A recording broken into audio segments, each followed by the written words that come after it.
Hello friends, હું છું સોનુ અને હું કરું છું ડેલી બ્લોગિંગ. સ્વાગત છે મારા આજના ન્યૂ મિની બ્લોગમાં. ત્યાં તો જો આપણે સવારમાં રાતની રોટલી તળતા હતા. મને આવી તળેલી રોટલી બહુ મજા આવે ખાવાની. ત્યાં તો હું ધવલભાઈ બેસી ગયા ચાની રોટલીનો નાસ્તો કરવા માટે. પછી તો આપણે અંદર ગયા હતા, મહેશ સૂતા હતા.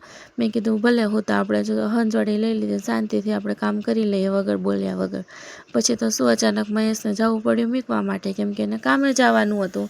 અને પછી અમારા ગામડામાં કાંઈ વાહન તો મળે નહીં, એટલે મહેશ તો જો કેટલી ફાસ્ટ ગાડી હાંકતા હતા. અને પછી આપણે તો જો મહેશને આમળીદારે ઉતારી દીધા હતા. અને હવે આપણે જવાનું હતું ઘરે તો હજુ બધું કામ ને રસોઈ બાકી હતી. એટલે ફટાફટ જાય ઘરે. પછી તો ઘરે આવ્યા ને ત્યાં તો પાર્સલ આવી ગયું હતું, એટલે આપણે તો જો પાર્સલ લેવા માટે ગયા હતા. પાર્સલ લઈને આપણે તો ઘરે આવી ગયા. પછી તો આપણને હક થાય નહીં, એટલે આપણે જો ત્યારે ને ત્યારે પાર્સલ ખોલી નાખ્યું. અને આપણે જો પાર્સલનું અનબોક્સિંગ કરતા હતા. અને આપણે મસ્તીનો ડ્રેસ મંગાવ્યો હતો. ડ્રેસ તો બહુ મસ્તીનો હતો, પણ સાઇઝ નાની આવી ગઈ હતી. મીશોવાળા આવું જ કરતા હોય. પછી તો સાંજે જો તો ખરી કેવું વાવાઝોડું આવ્યું, ખરા ઉનાળે વરસાદ ને વાવાઝોડું ને એવું બધું હતું. અને હું તો બધું હરખું કરવામાં જ રહ્યા તો. પછી તો શું આપણે મસ્તીની કોફી બનાવી નાખીને હાલો બધા કોફી પીવા માટે.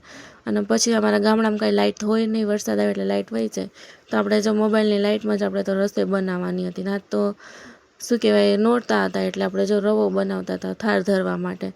પછી તો જો આપણે મસ્તીનું બધું રેડી કરી નાખ્યું હતું ને આપણે તો જમવા બેસી ગયા હતા. હાલો બધા જમવા માટે. પછી આજ માટે આટલું જ. મળીએ કાલે નવી મોજ મસ્તી સાથે. ત્યાં સુધી બાય બાય. હર હર મહાદેવ. બધાને લાઈક કરવાનું ભૂલતા નહીં.